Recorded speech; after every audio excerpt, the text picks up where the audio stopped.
वो lady don जो फर्राटेदार अंग्रेजी बोलती है, कई गैंगस्टर की गर्लफ्रेंड रही और जिसे AK-47 पसंद है। धंधा चौपट हुआ तो अपने प्यार को छोड़ गैंगस्टर बन गई। अपने शातिर दिमाग से बड़े बड़े कांड किए। आनंद पाल, लॉरेंस बिश्नोई और काला जठेड़ी तो कुछ भी नहीं है।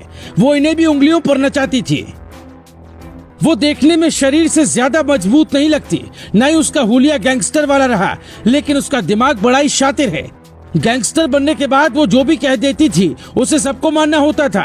वो क्राइम की दुनिया की ऐसी शातिर खिलाड़ी बनी जिसे पकड़ना पुलिस के लिए कुछ सालों तक सबसे मुश्किल काम था।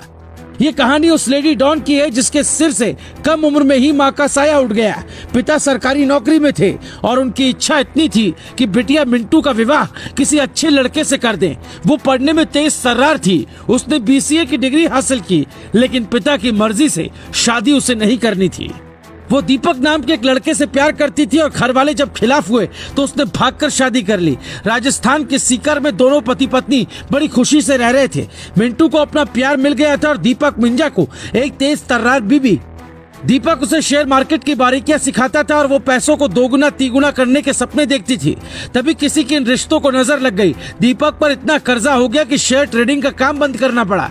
लोग घर आकर पैसे मांगते, भला बुरा कहते तो कुछ कहते भी नहीं बनता था। आखिरकार मिंटू उर्फ अनुराधा चौधरी ने एक नया रास्ता अख्तियार किया। कुख्यात गैंगस्टर बलवीर बानुड़ा के जरिए राजस्थान के नामी गैंगस्टर आनंद पाल से मिली तो उसने कहा कि गैंग में शामिल हो जाओ, फिर कोई 1 रुपया नहीं मांगेगा।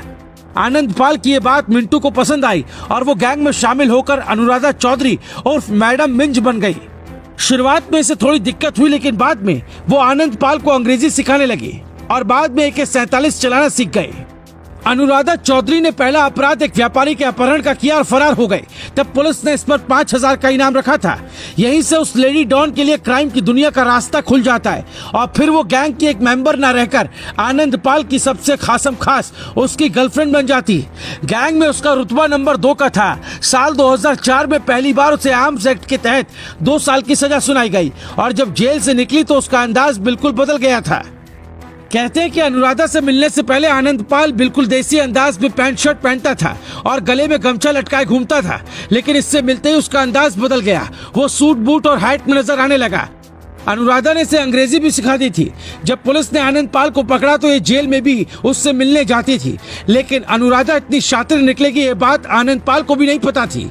साल 2017 में जब आनंद पाल एनकाउंटर में मारा गया तो अनुराधा ने उसके गैंग को चलाने की कोशिश की, लेकिन गैंग बिखर गया। कुछ दिनों तक तो ये फरार रही, लेकिन इसे ये समझ आ चुका था कि ऐसा फील्ड है जहां आने के बाद वापस जाने का रास्ता बंद हो जाता है, इसलिए वो नए शिकार की तलाश में थी। तभी उसका कांटेक्ट लॉरेंस बिश्नोई से हुआ। वही लॉरेंस बिश्नोई जो तिहाड़ में बंद है, जिसने मूसेवाला को मारने की जिम्मेदारी ली है।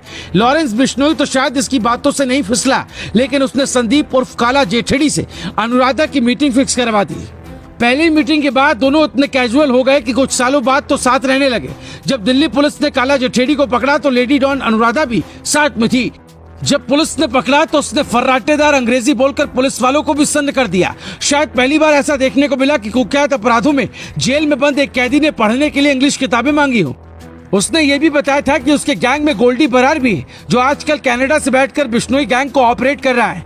गोल्डी बरार के साथ मिलकर लेडी डॉन अनुराधा ने इंटरनेशनल क्राइम सिंडिकेट तैयार किया था। मतलब इसकी पहुंच विदेशों में बैठे गुर्गों तक भी थी। इसके खिलाफ 12 से ज्यादा मुकदमे दर्ज हैं। जब काला जठेड़ी के साथ पकड़ी गई तो पता चला कि दोनों नाम बदलकर लिव इन में रह रहे थे। फर्जी कार्ड बनाकर इन्होंने बाद में शादी भी कर ली थी। अब जेल में वो अपने किए की सजा काट रहे हैं। लेकिन 38 साल के लेडी डॉन अनुराधा चौधरी की कहानी बस इतनी ही नहीं है, बल्कि ये तो आनंद पाल, लॉरेंस बिश्नोई और काला जठेड़ी जैसे मोस्ट वांटेड को अपनी उंगलियों पर नचाने का दम रखती थी। ये जो कहती थी काला जठेड़ी और आनंद पाल वही करते थे। जब तक गैंग में रही हर कोई इससे डरता था, क्योंकि जब भी गैंग फिरौती मांगने जाता था या फिर किसी को धमकाना होता था तो ये AK-47 लेकर पहुंच जाती थी। इसे AK-47 चलाने का बड़ा शौक